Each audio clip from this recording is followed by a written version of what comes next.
ప్రభువైన యేసుక్రీస్తు నామములో అందరికీ శుభాభివందనాలు. ఈరోజు దేవుని వాక్యము కీర్తనల గ్రంథం 1వ అధ్యాయము 2-3 వచనాలు. యెహోవా ధర్మశాస్త్రమునందు ఆనందించుచు దీవారాత్రము దాన్ని ధ్యానించువాడు ధన్యుడు. అతడు నీటి కాలువల యోర నాటబడినదై ఆకు వాడక తన కాలమందు ఫలమిచ్చు చెట్టు వలె నుండును. అతడు చేయునదంతయు సఫలమగును. వాక్యం ఉద్దేశం ఏంటి?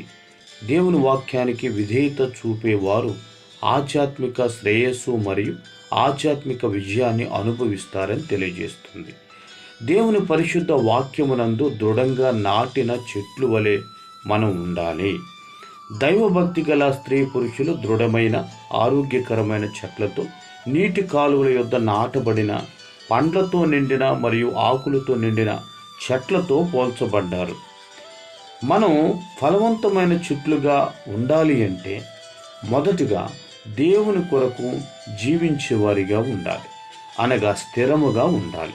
క్రీస్తు స్వభావాన్ని కలిగి జీవించటం వలన మన జీవితం ఆశీర్వాదకరముగాను మనోహరముగాను ఉంటుంది. రెండోది, బలముగా ఉండాలి.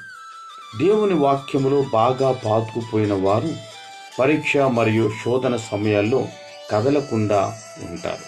మూడోది, ఎదుగుతూ ఉండాలి, అభివృద్ధి చెందుతూ ఉండాలి, వర్ధిల్లుతూ ఉండాలి.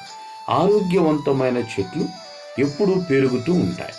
మనం కూడా నిరంతరము దయతో ఎదిగి అభివృద్ధి చెందుతూ పెరుగుతూ ఉండేవారిగా ఉండాలి. నాలుగోది, ఇతరులకు ఆశీర్వాదకరంగా ఉండాలి.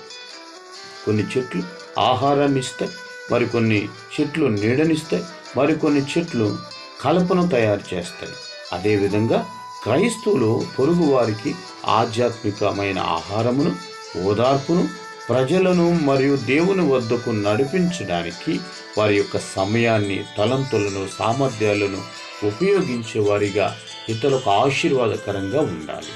చివరగా, దేవుని పిలుపుకు సిద్ధముగా ఉండాలి. ఈ లోకములో ఉన్న దేహం నుండి పరలోకపు అక్షయ దేహాన్ని పొందటానికి నిరీక్షణ కలిగి ఉండాలి. కాబట్టి అక్కడ వారి పండ్లు ఎప్పటికీ వాడిపోవు మరియు ఆకు వాడక ఎప్పటికీ స్థిరముగా పచ్చగా ఉంటారు, ఆశీర్వాదకరంగా ఉంటారని వాక్యము సెలవిస్తూ ఉంది. కాబట్టి మనము ఫలవంతమైనటువంటి చెట్లుగా మారాలి అంటే నిత్యము దేవుని ధర్మశాస్త్రాన్ని ధ్యానించే బిడ్డలుగా ఉండాలి. పరిశుద్ధుడా, ప్రేమ కలిగిన తండ్రి, వందనాలు ప్రభా.